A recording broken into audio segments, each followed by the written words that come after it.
Like myself, and I'm sure many of you watching, Drake grew up idolizing Kanye West. Now, when I was a wee boy, my love of Kanye manifested in the form of stripy pink polo shirts. But other, more creative-minded young men listened to Kanye's music throughout the noughties and were inspired to make music of their own. One of these young men was a wheelchair-bound Canadian Degrassi actor by the name of Aubrey Graham, but you might know him better as Drake. After dropping his first ever mixtape, Room for Improvement, in 2006, Drake released his follow-up mixtape, Comeback Season, in 2007. The face says blue steel, but the haircut says I'ma steal your girl. Now, one of the tracks on Comeback Season featured Drake rapping over the Barry Bonds beat, a classic tune from Kanye's Graduation album. This is an early nod to the extent to which Drake was influenced by Kanye's music, and an early hint that he was gearing up to borrow Kanye's sauce in his future career. Kanye?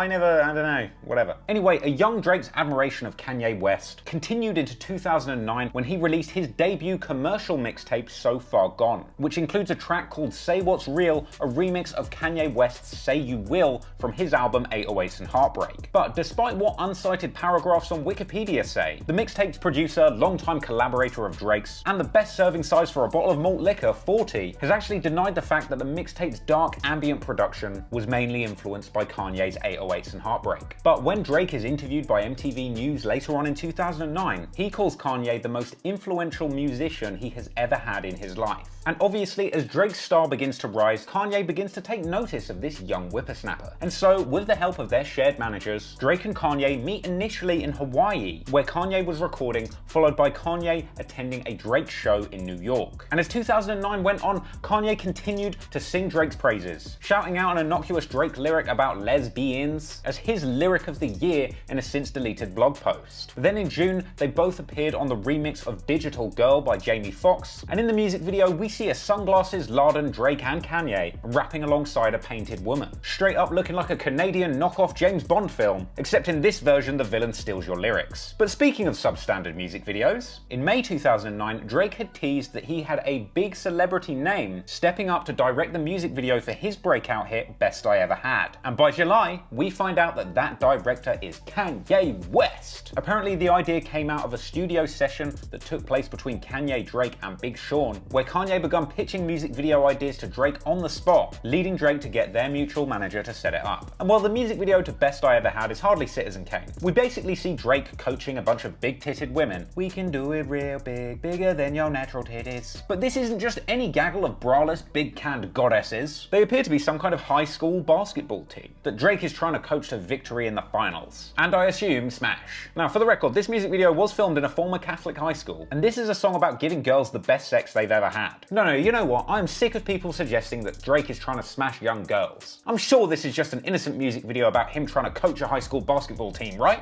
Now, when you're out there and they put that D on you, take that D. Take that D like the champions that you are.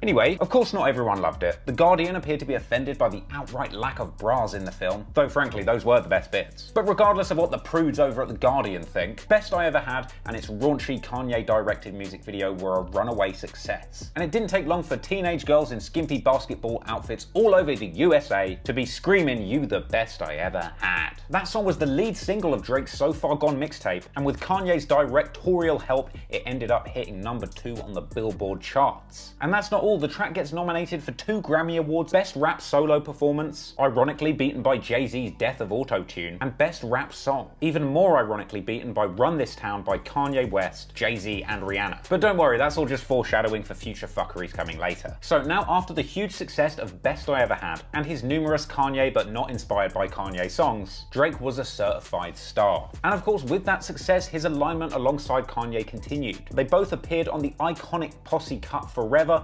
alongside Lil Wayne and Eminem, another basketball court anthem, appearing on the soundtrack of LeBron James's More Than a Game. This one landed at #8 on Billboard and even went 6 times platinum. And all that despite coming with a whack music video that looks like it was filmed at the middle of the mall, create your own music video on a green screen booth. Jay-Z called Forever the posse cut of the decade, cementing Drake's place at the very top as worthy to rap alongside Kanye, Eminem, and Lil Wayne on the same song within only about 2 years of even coming into the game. All of that before even releasing a debut album. But speaking of that elusive debut album, as the budding professional and personal relationship between Drake and Kanye begins to progress, Kanye makes a beat and writes a melody for a song that ends up being the track Find Your Love on Drake's first album. And in case you hadn't already had an irony overload, that song was originally written for Rihanna. Frankly, it sounds like it could have even been a bonus track on 808s and Heartbreak, and it's really got 2008 Kanye West creative fingerprints all over it. And so it's very clearly a meaningful song to both Kanye and Drake, considering the importance of that 808s album. So Drake takes Find Your Love for his debut album Thank Me Later and shoots a Jamaican-themed music video for that single. Funnily enough, an early example of the supposed culture vulturedom that Drake is still accused of to this day. The video for Find Your Love depicts Drake facing off against Mavado, who plays a gang leader from the gully side of Jamaica, with them both in love with the same woman like some sort of dancehall Romeo and Juliet. After that music video dropped, Drake actually found himself being criticized by Jamaica's tourism minister for unfairly characterizing their culture with guns, drugs, and poverty. But don't worry, Jamaica, he's still doing that to East London too. So anyway, the Kanye written and produced banger Find Your Love was a certified hit, going to number 5 on Billboard and going down as one of Drake's early classic pop singles. So at this point, Drake's buzz is rising to fever pitch. Everyone was excited for his debut album, even Kim Kardashian. In fact, remember that because it'll be important later on.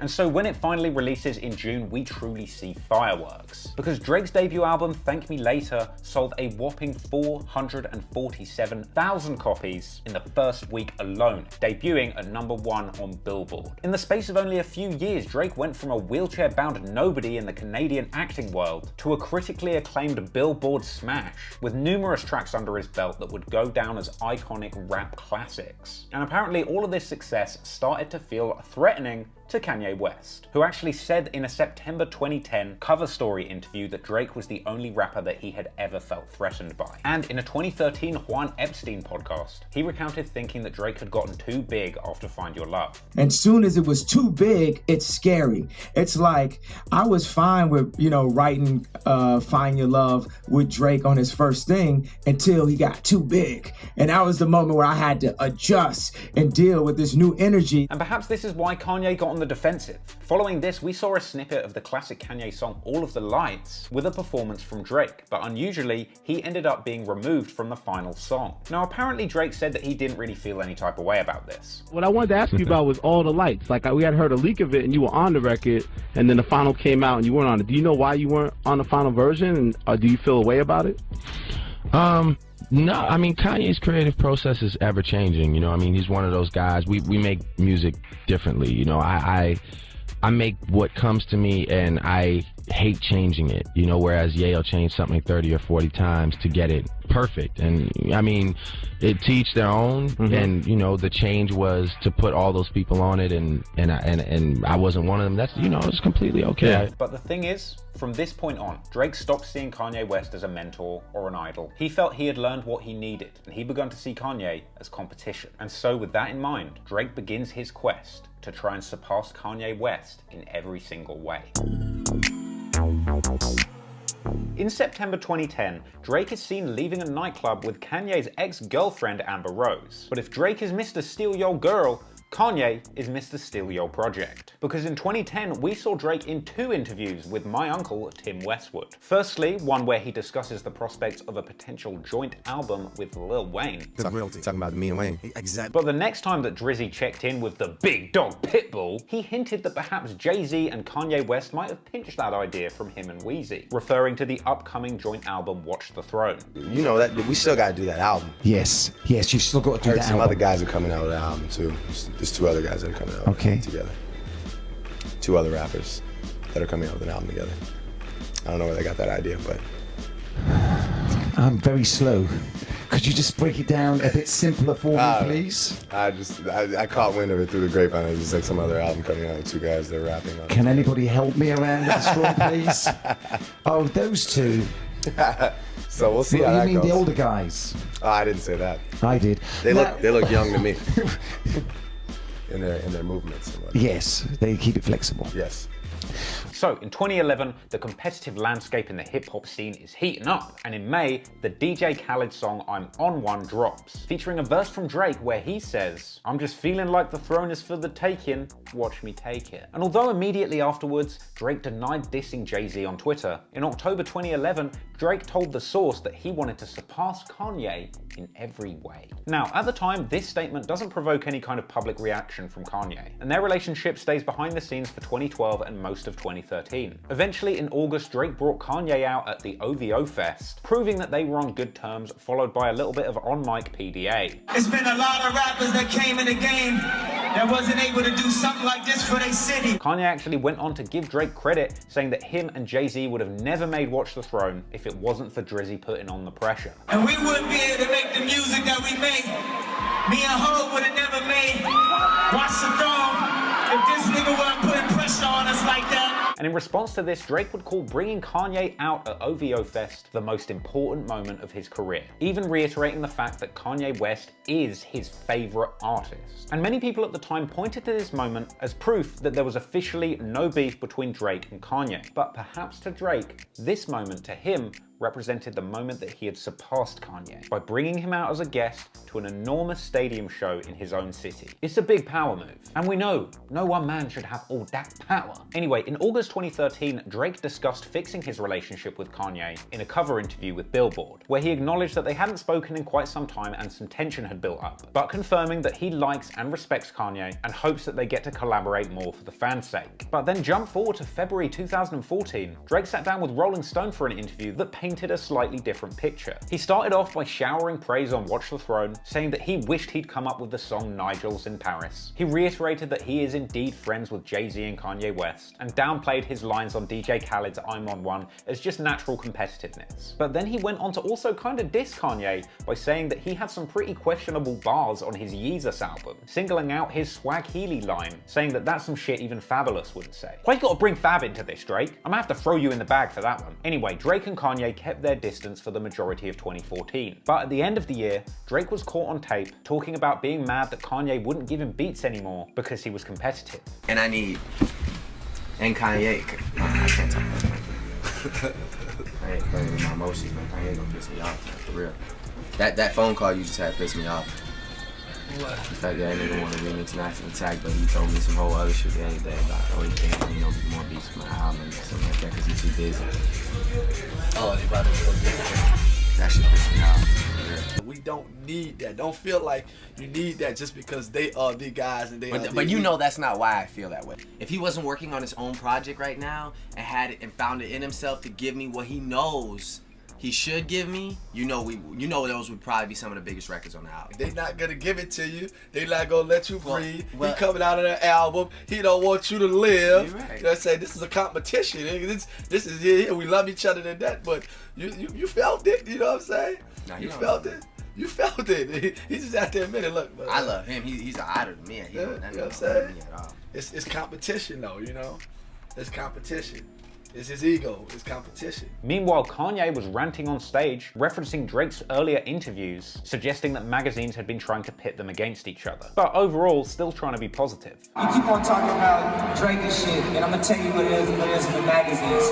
They always be trying to pit niggas against each other, and that ain't going down no more. And by February 2015, it seems like they're back on good terms. Drake brought Kanye out to a show at Irving Plaza, where apparently Kanye gave him shoes. And then a week later in his Breakfast Club interview, Kanye said that the idea for the song Wolves actually came from Drake, and that at one point that was actually the title of their joint album. The Wolves song came from a conversation that me and Drake had where we was gonna do an album together. And the album is called Wolves. Yeah, so, and that's what happened. Me and Jay started talking about Watch the Throne, and Drake went and did all the records with Wayne and did the tour, and we never did it. But I just went out and put it in the ether. I put it out in the world. Yeah, I asked him, and we talked about it, and he said, yeah, we was gonna do it. And actually, you know, he was sending beats back and forth. You know, I got this one record with Young Thug that I think we're gonna put on Rihanna album. And not long after that, Kanye admitted in another interview that he felt Drake was a good sparring partner. I look at Drake as like an amazing sparring partner. You know, someone's like, come on, man, get back up. Bow, get back up. What's up? What's up, bro? What you doing? Because, you know, you sit there I was sitting there getting fat, you know, sitting back, just knocked everybody out. And then this guy hits the gym. He's just like running around like, bah, bah, bah, 14 hits. Same as Paul McCartney, bow, you know.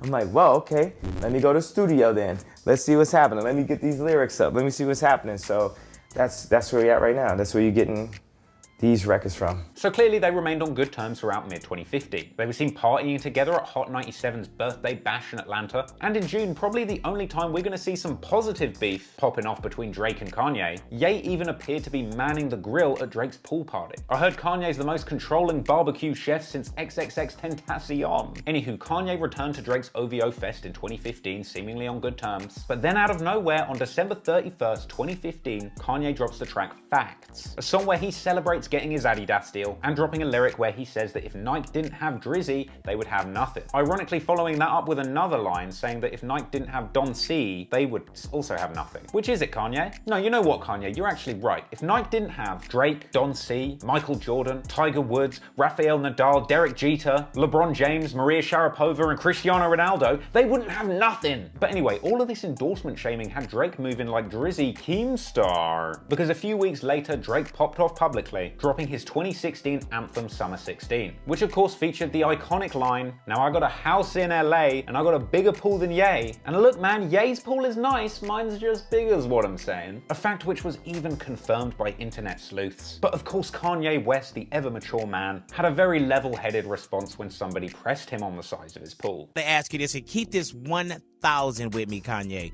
Is Drake's pool really bigger than yours, Kanye? I have 3 pools. All right. That's it. That's my answer. That's it. I got you. Okay. 3 pools, ladies and gentlemen. The man Kanye said he got 3 pools.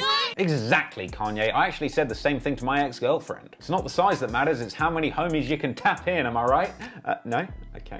But anyway, if that wasn't enough Kanye compensating for you, only a week later did the media discover that Kanye had set plans into motion to build an enormous lake in the yard of his house, hopefully big enough for him to swim in all of his insecurities. You literally can't make this shit up, can you? So on the 14th of February, Kanye dropped The Life of Pablo, and it turned out that Drake actually worked as a ghostwriter on the tracks 40 Hours and Facts. Ironically, the same song that was roasting Drake's Nike deal. And it's actually a month after that that the full version of Wolves featuring Drake actually ends up leaking. At this point, we can see they're still working together. So pool envy aside, they probably are on good terms. And those good terms seem solidified in April 2016 when Drake releases the song Pop Style featuring The Throne. In this case, The Throne of course being Jay-Z and Kanye West on the same song a la The Throne. But when this song eventually released on Drake's album, both Kanye and Jay-Z's verses had been removed, leading many to speculate that beef was a frying. Kanye actually cleared things up himself in an onstage rant, suggesting that it was actually him and Jay-Z's decision to get off of the song, which they did out of respect to Meek Mill, who Drake had been beefing with at the time. Then Jay thought about it out of respect for Meek Mill, so he didn't want to be on the track. I wasn't on this song for the hoe.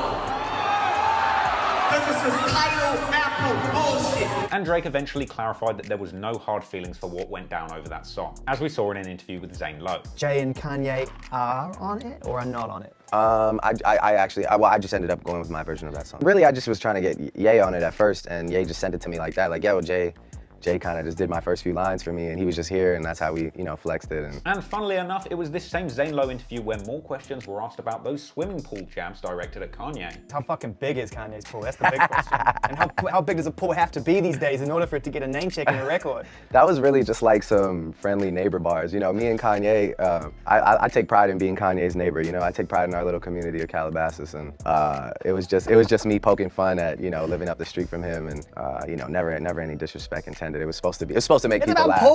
It's about pools, man. Come on, how deep are we gonna go? Yeah, exactly. Yeah, it's like. Sounds like he has a nice pool though. He has a phenomenal pool. He has a phenomenal house. Don't ever get it twisted. His pool is like, it's got to be like half a football field or something. But mine just yours is a football field. Like, well, mine was just designed to like outdo Hugh Hefner's pool, and I succeeded. Seriously? And Drake even gave a little bit more juicy background info about their relationship, with Drake saying that sometimes they just turned up at each other's houses. We live up the street from each other, so on any given night, I've been in my room, like, just came from training, working out, and they've come in my room and been like, you know, Ye's in the kitchen with your mom, he says he's here to like work or whatever. So, or you know, vice versa. I'll pull up at his house and just see what he's doing. Man, that is some Calabasas baller shit. Yeah, I'm just gonna go knock, see if Kanye wants to come out and play. Ye's one of my favorite people, period, like in the world, man. I just like really have I love Ye, man. He's a really, really good guy. Obviously grew up with him as a role model. I mean, I've always given him that credit that he's part of the reason that I'm even here right now. Open doors for us. Oh, and he also teased the fans, suggesting that they might be doing a mixtape together. We had plans, but we were supposed to do a mixtape together, an album together. So maybe we'll get that done now that we're. You just opened that door. And the rumors of a joint project between Drake and Kanye were given even more fuel when Kanye mentioned it on stage at the 2016 OVO Fest. I got one question for you. Is y'all ready for this album? Now I want to talk about Pablo. I want to talk about views. I want to ask y'all right now, y'all ready for this album? And what my brother was asking you before was, are you ready if we make an album? That's what he was asking you.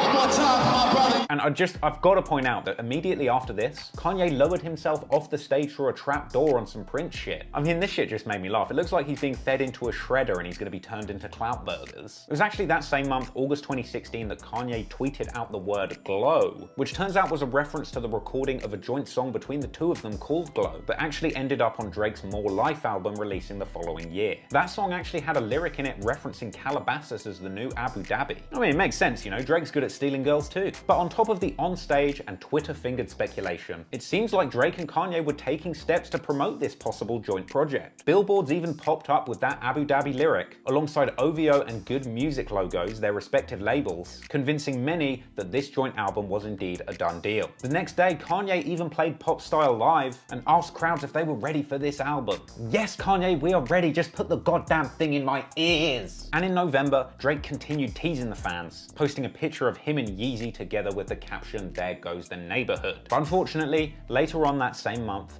Kanye West would begin to unravel. When he was on the Sacramento leg of his St. Pablo tour, he launched into an iconic rant walking off stage after just 3 songs. And in that rant, he actually dissed DJ Khaled and Drake for getting too much airplay for their song for free, going as far as to accuse them of paying for the exposure. Is it just me? But did you hear that song so many times you seen when I paid it for free? And within 2 days of this footage emerging, Kanye West had been hospitalized for exhaustion and had cancelled the rest of his tour. Really, this was his famous mental breakdown, or mental breakthrough as he prefers to call it, considered by some to have been triggered by the anniversary of his beloved mother's tragic passing. Considering the context of Kanye's mental health, it's understandable that Drake didn't initially respond to this jab. But when Drake was once again being interviewed on OVO Sound by legendary British DJ Semtex in February 2017, Drake said that he was perplexed. How did he go from working with Kanye on a project 1 minute to getting publicly dissed by him on stage the next? And going on to say that he didn't respect Kanye's criticism at all. On the Pablo tour,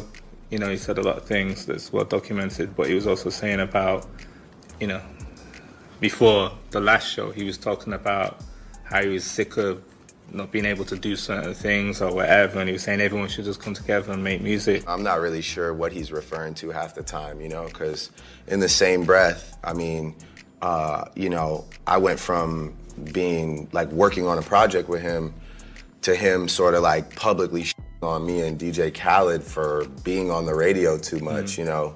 I accept it, I don't respect it at all. And whilst they had previously elaborated on their relationship positively on that joint track Glow from More Life, at this point it seemed like Drake and Kanye's joint album was firmly shelved. Yet another unfortunate casualty of Kanye's unfortunate mood swings and or mental health issues. And perhaps in another universe things would have been left at that. Drake and Kanye could have lived happy in separate lives, making hits, not stepping on each other's toes and not out for each other's blood. But that wouldn't be possible, thanks to one man named Pusha T. According to Drake in an interview on LeBron James's The Shop, Drake and Kanye were on good terms and working on music together, with Kanye originally sending Drake the Lift Yourself beat to work on. He played me like this. He played you a beat, right? He played me Lift Yourself, and he was like, yo, you can have this if you want. And I was hype, I started writing to it, and then he was like, yo, you gotta come to Wyoming. So Drake and his producer homie 40 get invited to Wyoming to work on music with Kanye. And apparently 40 went to Kanye's famous ranch in Wyoming a day early, and the vibe was completely off. So Wyoming happened, and 40 went to Wyoming early. And he was like, man, I'm here a day early, man. Something's off. He's like, felt it? 40 said that. Yeah, he's like, this guy's working on an album, man. The problem was, it seemed like he went under the pretense that they were going there for Kanye to work on Drake's album, Scorpion, that was about 60% finished at this point, without realizing that they had actually been drafted out there to work on Kanye's music. And I told him when I was How much of dropping, Scorpion did you have done by then? maybe like 60% or something. Got it. He's like, this guy's working on an album, man. And I was like, for real? Because he hadn't announced it yet. He just told me he wanted to work on, like, he just told me he wanted to give me beats, and he said he wasn't dropping till like October, November, or something like that. And I'm like, it's all good. Let's just go and let's see what it's about. But regardless, Drake still went out there, where he indeed did end up spending the majority of the time working on Kanye's music. So I went and, you know, ended up pretty much spending majority of my time working on his music, like just trying to like cook up ideas for him, you know? I was out there and I spent all my time pretty much working on his stuff. We later found out that this specifically included writing the hook for the track Yikes, in my opinion the only good song on Ye, just saying. A ghostwrite which didn't even come with credit initially until Ebro later read it out. The thing is, Drake actually claims that whilst he was there, Kanye was being very personal and prying into his private life. You gotta be transparent with me, and you gotta play me your music, and you gotta tell me when you're dropping, and I know you don't like to do things like that. And so, you know, I was in the studio. I guess, you know, we all kind of felt a genuine vibe from it.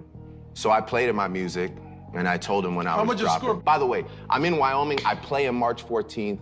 I send him a picture of my son. Oh my God. I tell him I'm having trouble with my son's mother. We had a conversation. I shared my... So Drake tells Kanye about his secret love child, which most of the world doesn't know about at this point. Though I do want to say, just for the record, TMZ and a few other celebrity gossip outlets had reported on a Drake paternity suit rumor long before Pusha T had ever rapped about it. Y'all just weren't paying attention. But more importantly, whilst there, Drake tells Kanye that he is planning to release his Scorpion album in June. And so later on in the year, on April 16th, Drake announces to the public that he's going to release Scorpion in June. And then coincidentally, 3 days later, Kanye announces his Ye project dropping June 1st. This came along with a cavalcade of other release dates from Kanye's Good Music label. And this, of course, included Pusha T's album Daytona. Now, I'm going to stay away from the core of the Drake Pusha T beef, but if you do want that video from me, you're going to have to run up my Twitter, baby. So follow me over on Twitter at TraplawRoss. Drop me a follow and drop me a tweet saying that you want me to do the Drake Pusha T video. And if I hit 10K followers on Twitter, I'll do it for the gang. So Kanye and the whole Good Music team seem to be stepping on Drake's release date, and he confirmed himself that he was kind of annoyed about this when he appeared on the shop. I wake up and all these dates are out one by one by one, all around June 15th, by the way. One's May 31st, one's June, whatever. But then even more explosively, Drake says that while he was texting Kanye, supposedly on good terms, out of nowhere the song Lift Yourself releases, featuring vocals from Kanye West screaming poopity scoop all over that beat that Drake wanted. Then the next 2 days, whatever, I wake up now to this text from him, passive, like, sends me to something I did, yo, I love you, brother. Lift Yourself comes out with him just talking nonsense. I'm like, oh, this... Scoobity poop that round, yeah. Oh, this guy's trolling. This guy's trolling me. Yeah, he's oh, this was like a manipulative, like, I want to break you thing. So I said, all right. I'm gonna go back to distancing myself again. And so at this point, Drake takes a step back from Kanye's strange moves. But then before anything can even calm down, Pusha T's Daytona drops, the Kanye West produced album that includes the track Infrared, a direct diss aimed towards Drake. Now, long story short, this song was a reply to an earlier Drake song called Two Birds, One Stone, ironically also produced by 40 with a drum sample courtesy of Kanye West. Ironic when that track itself was actually going at two of Kanye's label mates, Kid Cudi and Pusha T, specifically mocking Kid Cudi's mental state and questioning Pusha T's dope dealing credentials. Pusha T chose his song Infrared as an opportunity to counter these claims, along with some other sharp bars that mainly went at Drake for ghostwriting, on a similar basis to what Meek Mill did when he was beefing with Drake. Remember Meek Mill? I think he goes by 64 now. Anyway, Drake was positively baffled as to how Kanye could let somebody go so hard on him on one of his beats when they had seemingly just been on good terms. And of course, there's a diss song towards me that you produced that's talking about writing. Yeah. Oh, yeah. And I'm writing for you. I was just there with you as friends, helping you, and now you're dissing me. So I'm like, man, this is dark. This is evil shit. This is dark. Damn, he must have forgot that he had dissed Pusha T over a Kanye beat to begin with.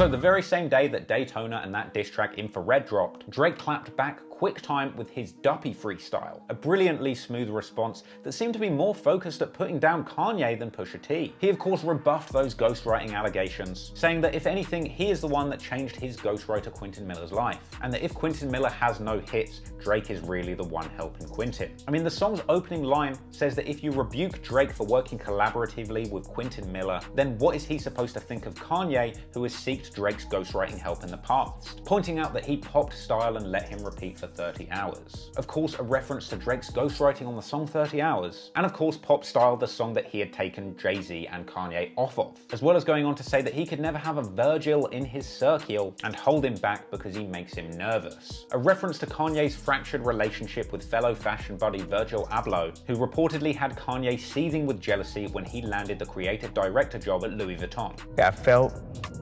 bad. I felt like it was supposed to be me. I was the Louis Vuitton Don. People still call me the Louis Vuitton Don when I'm walking down the street. At the end of the song, Drake says to Pusha, "Tell Ye we got an invoice coming to you, considering we just sold another 20 for you." So devilish Pusha T, knowing what was about to come, retweeted the song Duppy and asked Drake to send the invoice, which he did, actually posting a $100,000 invoice to Instagram directed to Pusha T and Kanye's good music, apparently with payment due for promotional assistance and career reviving. Damn, I'm gonna need to start invoicing rappers too. Anyway, this was a good little burn and a nice little social media W for Drake. But he wouldn't be laughing for long, because Drake, having used this opportunity to really skewer Drake and Kanye, didn't realize that a nuclear grade L was heading his way. And that is where shit hit the fan. Because as we all know, Pusha T then completely humiliated Drake with the devastating diss track, The Story of Adidon, giving it a spicy cover art that had Drake looking like the rap game Justin Trudeau. The Story of Adidon, as we all know, was famous for outing Drake for having a secret love child. But the big question on everybody's minds at this point was, where did Pusha T get this info? Of course, we can remember Drake telling LeBron and the gang on the shop that Kanye made Drake be transparent with him about his son when he went to record with him in Wyoming, alluding to the fact that Kanye was probably the source of the info. So when The Story of Adidon dropped, it seemed like Drake had squarely pointed the finger at Kanye. Though to me, this always made no sense and seemed a little bit sus, because Drake spent so much of his Duppy song dissing Kanye. And so why would you go so hard for Kanye's neck when you know that he has potentially damaging information on you? Now, Kanye himself denied being responsible for the leak. So you didn't get Pusha T the information? No, I didn't. Okay. But don't pull me to this conversation. Like, I'm Ye. I got major things to do. Ye there, apparently. Also in this interview with 107.5, Ye made a few bonus jabs to Drake, saying that it had been insensitive of him to stress Kanye out when he was recovering from his mental breakthrough in Wyoming. We understand that he got upset about it. I feel that it was insensitive for him to in any way stress me out anyway after TMZ while I'm in Wyoming healing. And Kanye also weirdly mentioned Drake sending him purple demon emojis. I mean, to be honest, if you got a purple demon emoji from Drake, I wouldn't know if he was planning to hurt me or fuck me. But these ominous purple demons apparently prompted Kanye to think that this beef was going beyond rap, something that was not of interest to him. You know, Drake is a person who loves Kanye West, loves everything I ever did. You're supposed to be protective of that person at all costs and make sure, like, bro, are you good? You know what I'm saying? It's like not about being selfish, like, oh, I wanted to be on the Lift Yourself beat and I wasn't on it, so now I'm mad at you, so now I'm sending, you know, purple demon emoji. I had to ask, what does this purple demon emoji mean? Right. And then when I found out what it meant, I started thinking about my family. Right. And I'm not calling nobody to do nothing and all that stuff, because then I gotta owe that person for the rest of that. And Right. I got all these people on my payroll and da-da-da and all that stuff, and I don't you know, I don't do that. I make beats. Immediately after this, Drake shared another picture with a laugh face and a bunch more purple demon emojis, seemingly mocking Kanye's interview and maybe suggesting that he was indeed planning to hurt Kanye or just fuck him. But clearly there was no love lost between these two, because 2 months before, Kanye had also echoed this sentiment in the track Make No Mistake from his Ye album, dropping the lines "too close to snipe you," a reference to only living down the street from Drake, going on to say "too rich to fight you," and finally telling him to calm down, pointing out his light skin, a reference worth remembering for later. Anyway, it would turn out that the Kanye leaked my love child narrative might be much more forgiving than the truth, because Pusha T later appeared on the Toe Budden podcast, disputing everything Drake said on the shop and kinda shitting on the whole premise of that interview. Let's just start with the shop, since we here already. The way that he would alley-oop those questions to Drake were like nuts. Like it was nuts. And on top of that, it was very biased. And you didn't even try to camouflage the biasness. It's okay. But I don't disagree. You know. But it's not just the biased questions that made Drake look good, because Push felt that the way that they interviewed Drake is what allowed him to change and twist the narrative and make it seem like Kanye had been responsible for leaking that information, a claim which Push disputes. And I just don't like how the narrative is changed. It's not true. It may make sense in Drake's mind that, oh, Ye told Push about my son and my situation. I was in Wyoming, blase, blase, blah. Right? It's wrong. Didn't happen like that. Yes, Pusha says Kanye is not the person that gave him the info, instead putting the psychological boot into Drake one last time, suggesting that Drizzy had actually been betrayed by his day one homie 40, who leaked the information about Drake's secret kid by pillow talking to an untrustworthy chick. The information came from 40. It didn't come from Kanye. 40 is sleeping with a woman who begins to, he talks to her daily, 5-6 hours a day. Oh, she must have a great personality. Yeah, bruh. With that also came the fact that Drake has a child. This is frankly an explosive allegation, and one we've naturally not heard a squeak about from the OVO side. Now, maybe Pusha T is just covering for his man Kanye and trying to protect him, and in the process putting more doubt in Drake's mind about his own team, a further act of disrespect. Or then again, maybe Drake is doing the very same thing, pointing the finger at Kanye to cover his boy, or simply just choosing to believe it was Kanye because he can't possibly process that it was his day one boy that let him down. Hey, maybe he needs some new friends, new. Anyway, this isn't a Pusha T versus Drake video, this is a Kanye versus Drake video. And the fact is, Story of Adidon dropped, Drake gets publicly humiliated to a scale that the music industry never thought possible, all at the hands of Pusha T and Kanye's good music empire. And this left many fans waiting for a savage reply. But what do we get? A fat old OVO semi-truck full of nothing. In fact, to this day, Drake has never responded to the Story of Adidon on wax. But here's the most pathetic thing of all, because rather than just fall back and gobble down that L, just like Meek Mill had to do before him, just like that kid in 8th grade who's a compulsive liar whose granddad apparently killed Hitler, Drake came out after the beef to say that he apparently had recorded a diss song that was so good, so savage, so potentially devastating to Kanye's career, that he did the right thing by never releasing it. Oh, come on, Drizzy, pull the other one. What's next? You finally found a girlfriend to settle down with, she just goes to another school and we can never meet her? Apparently it was actually Drake's little Houston sugar daddy, Jay Prince, who told Drake not to release this alleged career-ending track after a supposed courtesy call to Kanye West. Jay Prince even alleged that this diss was so savage that it would have ruined Kanye's life, and maybe even Drake's too. And there was even a rumor that Lil Wayne was involved. Is Drake taking your advice? Because the rumor is he already has a song and Lil Wayne is involved. Well, I don't know about Lil Wayne, but he definitely was cocked and loaded, and he definitely was ready to fire. I would say this, because me and Kanye had spoke. I don't think he would mind me stating we had a conversation. This could have been a career-ending situation where he concerned, and it also could have damaged, I think, a whole lot of livelihood where people are concerned. I mean, Kanye's career would have been over. Well, for sure, I feel like he would have been twisted with this one, and it wouldn't have been good for Pusha either. Now, digging a little closer, I personally think that Jay Prince was probably just doing a bit of clout chasing like his son does. Because while Jay Prince was jumping from interview to interview, spilling the beans on how he had single-handedly saved Kanye's career from the wrath of Drake, he also conveniently managed to use this scandal as an opportunity to shift his new book. How do you feel about this Pusha T beef that's going on right now? You know I had that. This guy is being disrespectful. Okay. You know what I mean? My book is called The Art and Science of Respect. So now, in his defense, Drake at least denied the rumors that this Adidon response was just a myth when he appeared on the Rap Radar podcast. And when I was making the record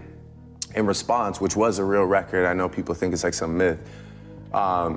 It was like on this Vinyls beat, and I just found myself saying things that, like, one seemed really out of character, just because I was like deeply invested in the situation and getting very angry. And saying things that I don't know if in 2 years I'd want to hear myself say. And he also told LeBron in the shop that he did record the song, but what it was going to do to Kanye was so bad it wasn't something he wanted to be remembered for. You wrote the song and never put it out. Yeah, because I got home and I just listened back to it and I was like, man, This is not something I ever want to be remembered for. Damn, Drake, it must have been bad if you'd prefer to be remembered for this. And also, while we're there, let me just drop this clip in, because it basically sums up my own personal opinion on this mythical career-ending diss. Oh, I made this record that was gonna end your... No, you fucking didn't. You believe that. I don't believe that. No, I said I believe he had recorded a record. Alright, fine, but let's play Drizzy's advocate for a second. This hypothetical, devastating, career-ending diss track is supposedly so bad because it's rumored to be alleging that Drake had an affair with Kanye's wife, Kim Kardashian West. But no evidence for this theory existed when the story of Added On was released. But the thing is, from that point on, after being savagely embarrassed in front of the whole world, Drake begun dropping what was perceived as sneaky lyrics that alluded to something having gone on between him and Kim, with the main pieces of evidence being his lyrics on the song Sicko Mode with Travis Scott, and of course that questionably chorused banger, Kiki, do you love me?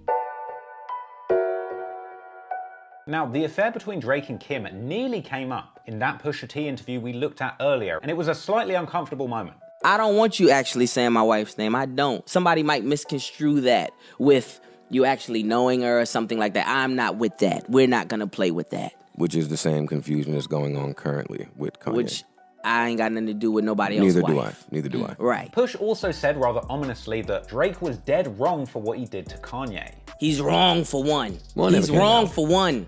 One he's wrong for. The second one, it will wear it all. This guy will wear it. What's up? The other one, he wrong for that one. He dead fucking wrong. But Pusha T wasn't the only person who thought Drake had insinuated something had happened with Kim. Nick Cannon also had an explosive appearance on Everyday Struggle, where DJ Academics put this story forward. I think Drake smashed Kim K, no cap.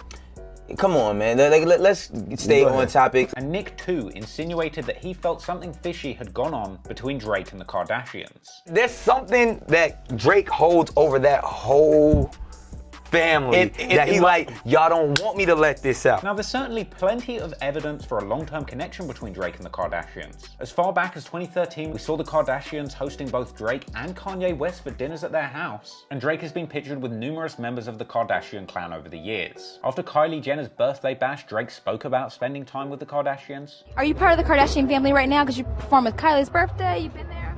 I'm just a friend.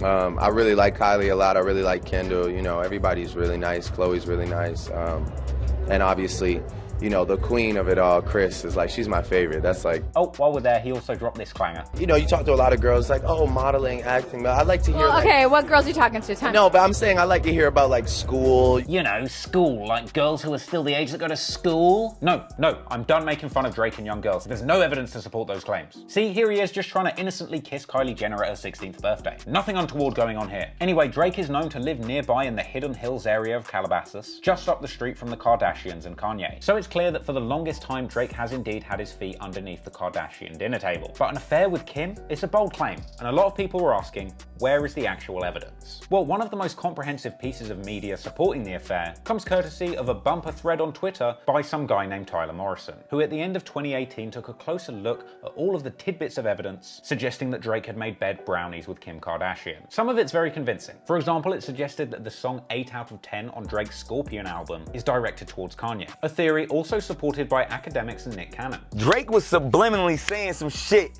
like, 8 out of 10. Everybody go back to 8 out of 10 on Drake's Scorpion album.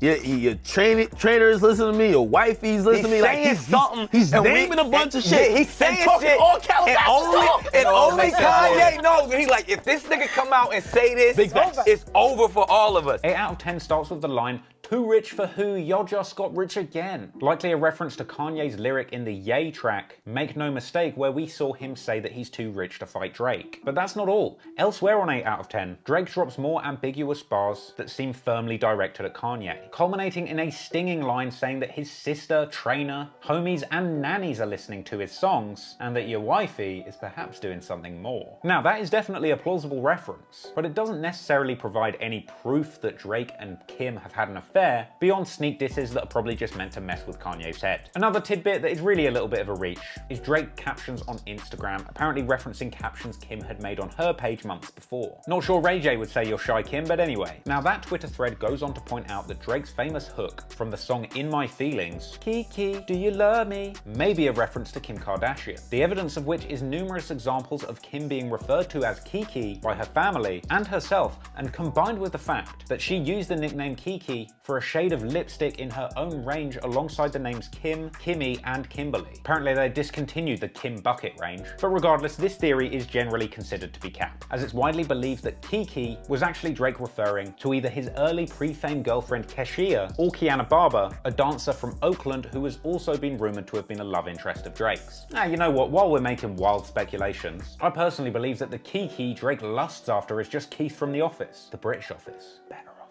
So again, certainly inconclusive proof of an affair, but certainly proof of Drake making ambiguous lines, likely to be perceived as sneak disses with malicious intent. Now we already know that Academics is definitely convinced by the theory that Drake smashed Kim. We know this from his appearance on Everyday Struggle with Nick Cannon. And he's also said that he's heard from multiple sources that Drake did indeed make a Kanye diss that would have ruined Ye's life, which something which he described with an ominous reference to Kanye being a family man. And of course, there's a lot of close sources saying, we heard a diss track, and a diss track, if it was dropped, would ruin Kanye West's life.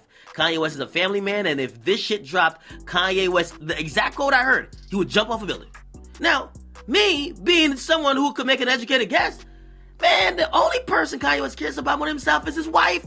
So, clearly, there's something about his wife. What the fuck could Drake have on his wife? What the fuck, okay? Now, the most obvious thing to me, Drake, donkey fucked his wife. That's what I was thinking. Okay? And this theory was given even more fuel when Drake made his iconic appearance on Behind Bars on the British rap platform Link Up TV, an amazing UK-US cross-cultural hip-hop moment made possible by legendary grime veteran Giggs. No. Here, Drake borrowed a UK-sounding beat, flow, and disposition to spit some fire bars that were construed by many as aimed directly at Kanye's head top. Well, at least if you ask Academics. Right here, I think he started talking about Kanye right here. Now, there's actually 3 lines that supposedly refer to Drake seeing Kanye in person and Ye not wanting the smoke. Another line seems like it might have referred to Jay Prince stepping in, making Drake squash the Pusha T Kanye beef, a bar which Academics elaborated on, saying that it was Kanye who'd got Jay Prince involved in the first place to try and protect himself. Jay Prince was asked to step in on behalf of Kanye because Kanye initiated that call. But the line, "I seen so much shit I can't expose," was interpreted by some as potentially the line being about Drake smashing Ye's wife, as well as the line, "She came over, she got slewed." But then again, come on, Drake rapping about smashing your girl is basically his bread and butter, isn't it? In fact, I've made fun of Drake so much that if I ever get a girlfriend, I'll probably just have to factor in Drake revenge smashing her from the start to avoid disappointment. Beyond those lines, there were more general lines taking jabs at Kanye for falling off musically. And just in case anyone was in doubt that this song was aimed directly at Kanye's face, Drake says in the second verse that they're more worried about selling out shoes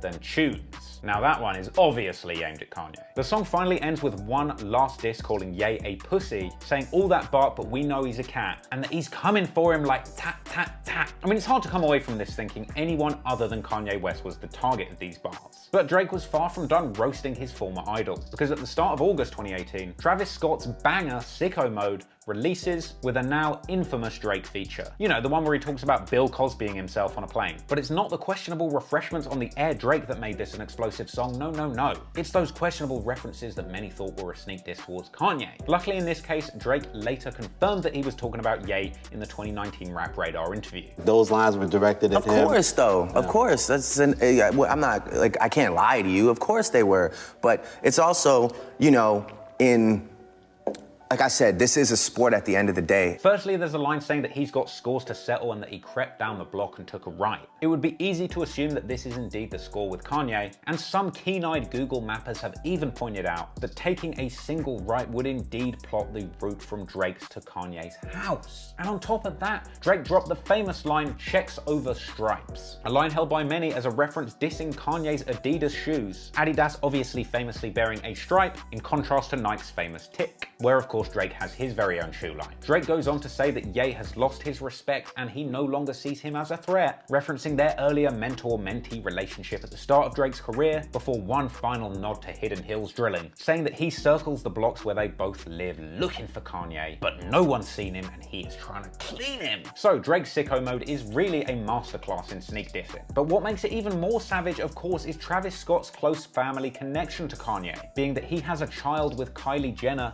Kim's sister, and so the fact that Drake managed to sneak these sneak disses into a song with someone that's so close to Kanye and his family is really quite something. Maybe they fell under Travis's radar on account of being so slick, or maybe it's just another power move with Drake once again flexing his star power, signaling that his power is so strong that he can even strong-arm Kanye's sort of half-brother into co-signing a diss against him. But let's go back to what this is all about, the supposed affair between Kim Kardashian and Drake. And there's really only two ways this could go. One, Drake really did smash Kim and he's trying to subliminally tell the world what he did. And sure, it's the most sensational explanation we could reach for, and we all want it to be true because it's just so wild. But on the other hand, option two is far more realistic. Two, Drake didn't smash Kim, but is just trying to convince people that he did to mess with Kanye's head. To me, that's more likely and more realistic. And hey, hopefully someday we definitively find out. But regardless, aside from the unproven Kim-Drake affair theory, Drake basically just had his foot on Kanye's neck all summer. Shitting on Kanye at shows, changing old lyrics to say that Ye flopped.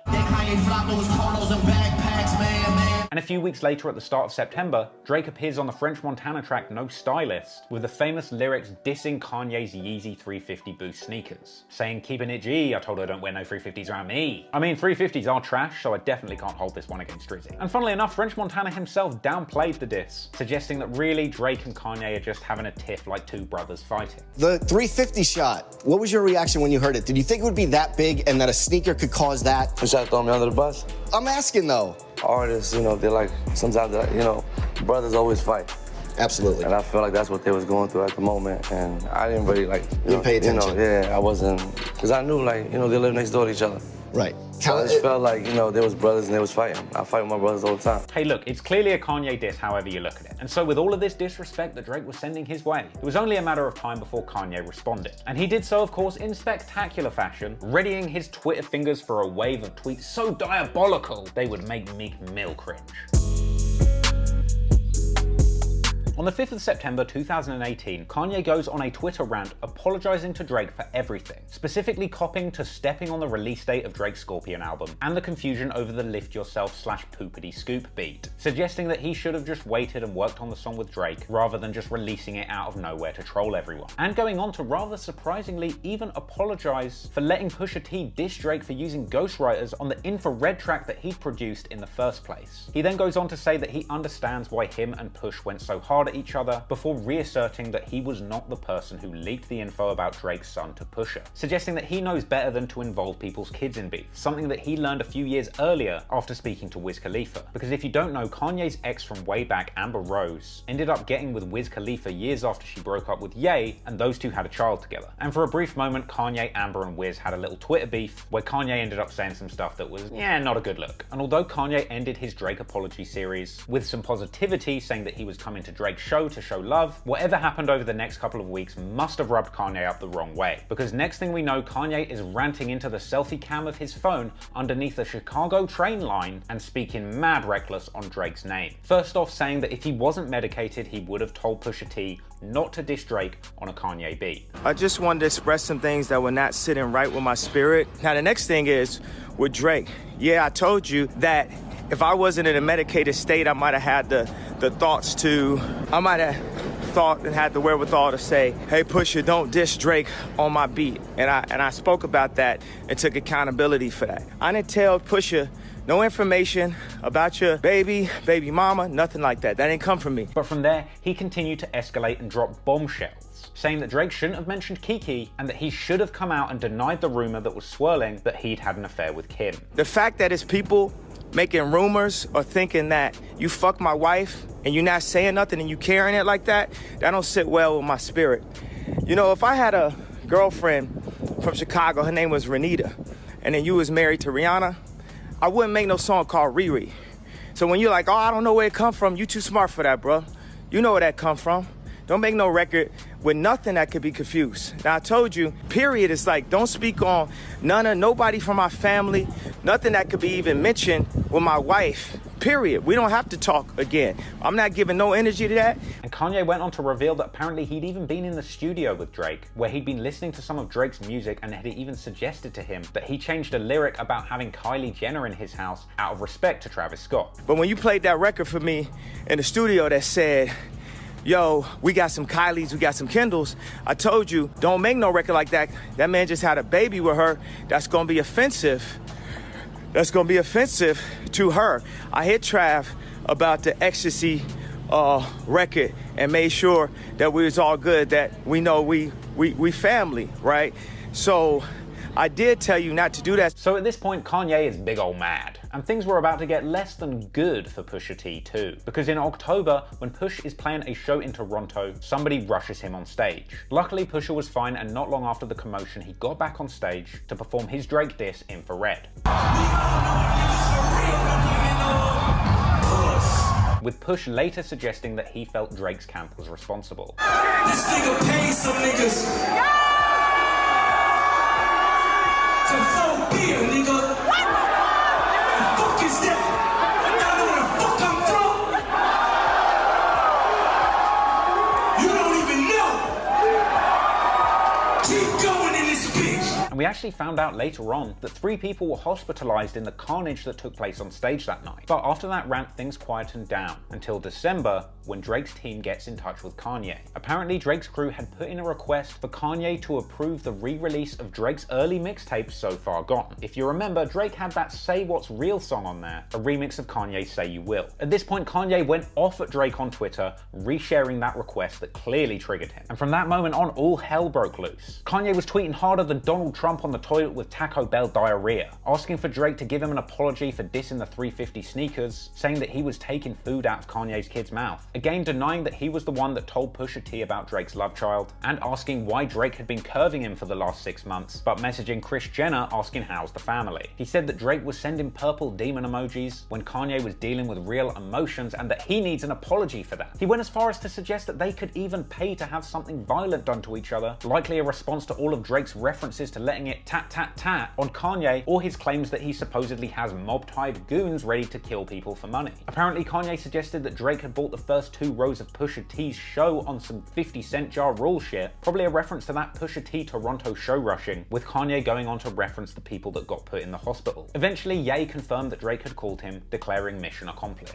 before devilishly adding, by the way, sample not cleared. Apparently, Drake simply responded with laughing emojis at the time, and apparently later that night, Ye says that Drake called him and threatened him. He then said that the guy who stormed the stage at the Pusha show was in critical condition. Not sure that was true. He then pointed out that ever since the line about Drake having a bigger pool than Ye, Drake has been trying to provoke him, and saying that if anything happens to him or his family, Drake and his mob-tied goons are going to be the first suspects. Going on to reference 6ix9ine being in jail and XXXTentacion having been killed, saying that everybody knows somebody and that Drake thinks he's Tupac. And if that wasn't enough, Ye continued going in on Twitter, dissing Drake for bullying people with mental health problems, an apparent reference to Drake's earlier beef with Kid Cudi, and Kanye said that he was the guy in the pink polo shirt that made Drake's career possible, and now he's blown up, he thinks he's straight. That's facts. Kanye suggested that Drake should look up to him just like he looks up to Snoop. Kanye, I'm not sure how much respect Snoop has for you, mate. I may be on a late freight, but I just found out who Kiki was.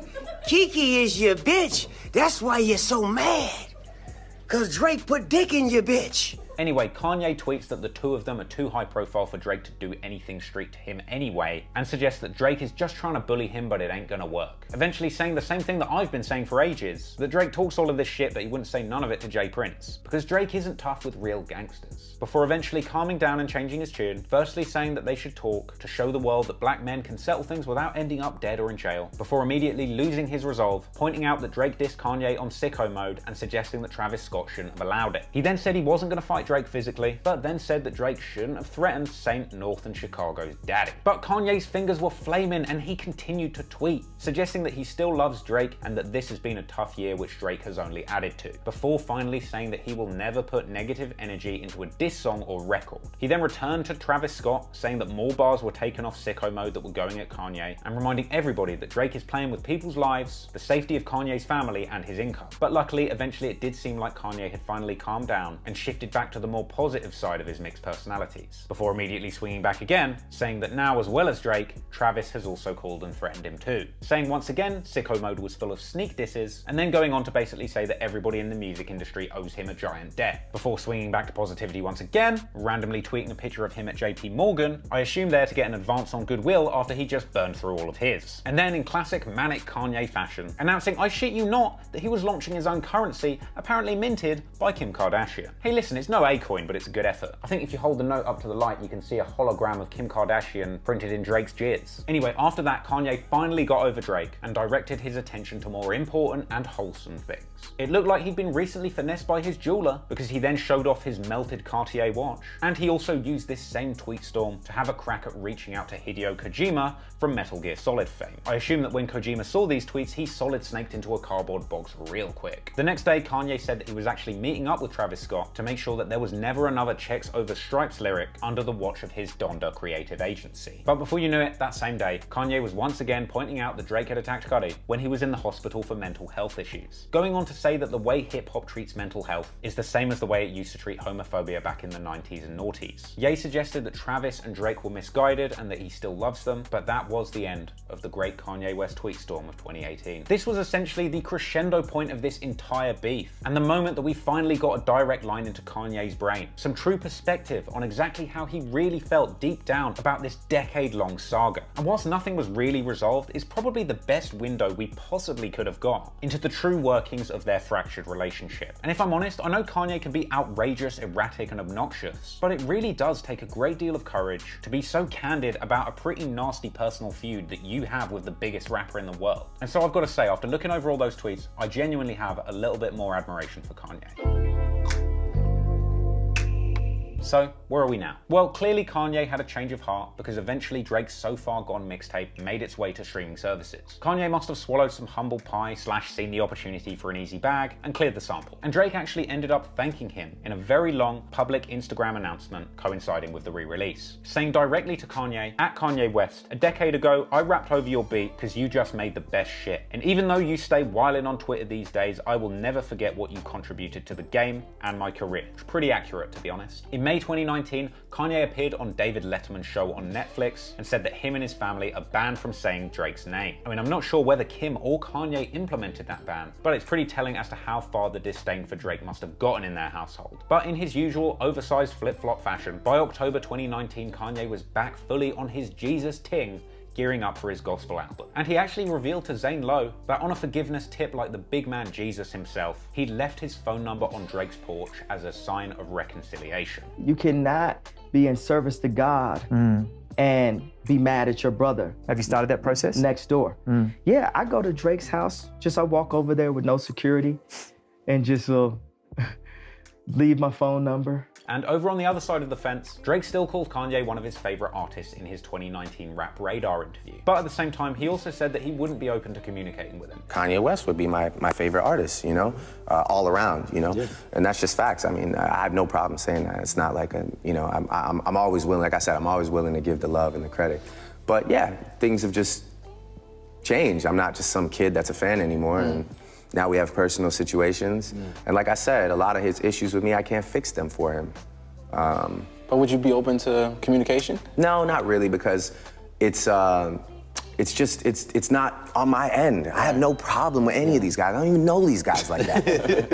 I have no problem with these guys. Drake still seemed to hold the opinion that Kanye and Pusha T had conspired against him due to their shared dislike of Drake. He definitely recruited a guy with a similar dislike for me, no matter what he says in interviews, you know.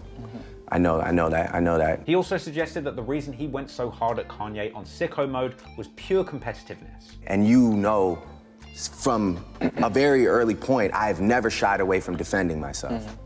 And I'm also sometimes eager to engage if I feel that you want to be slick or be offensive behind the scenes. I might choose to address it in music. And actually more underhanded comments followed, with Drake saying that Push and Kanye hide, unlike Chris Brown, who he'd beefed with. I don't see those guys anywhere, so like it's not the same as when I was beefing with Chris or those guys, they hide in God knows where and they don't come outside unless it's like an event.